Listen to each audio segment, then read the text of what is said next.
Good evening everyone, কেমন আছো তোমরা সবাই?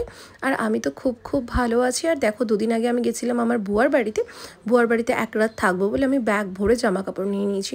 অ্যাকচুয়ালি আমি গেছিলাম এই রুবি জেনারেল হসপিটাল। অ্যাকচুয়ালি আমার মেজোবার হাজব্যান্ড মানে আমার মেজো পিসাইয়ের গল ব্লাডার স্টোন ধরা পড়ে, তার জন্য পিসাইকে রুবিতে অ্যাডমিট করা হয়েছিল। আর সেদিন ছিল অপারেশন, আর সেই জন্য মা বাবা আমার ছোটো বউ ওরা সকালবেলায় চলে গেছে প্রায় ওই 10টা সাড়ে 10টার দিকে।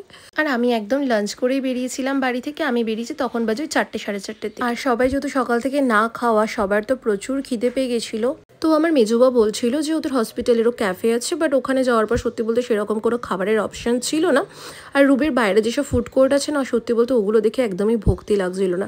তাই আমরা ঠিক করলাম ওখান থেকে অ্যাক্রোপলিস মলটা খুব বেশি দূরে নয়, ওখান থেকে মানে অটোতে 5 মিনিটও লাগেনি, এতটাই কাছে। তো আমরা চলে গেছিলাম অ্যাক্রোপলিস মলের একদম ফুড কোর্টে। ওখানে গিয়ে আমি তো অর্ডার করেছিলাম আমার all time favourite KFC chicken.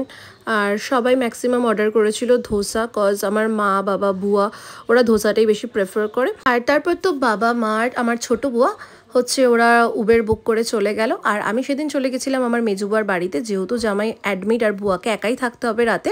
তাই বুয়া বললো চলো তুমি আমার কাছে থাকবে। আর আমার মেজুবা তো আমাকে ভীষণ ভালোবাসে, নিজের মেয়ের মতন। তাই জন্য বুয়ার সাথে আমি অটো করে চলে গেছিলাম বুয়ার বাড়ি। বাস দ্যাটস ইট। আর তোমরা যারা আমার ভিডিও দেখতে ভালোবাসো, তোমরা কে কোথায় থাকো আমাকে অবশ্যই জানিও। টাটা।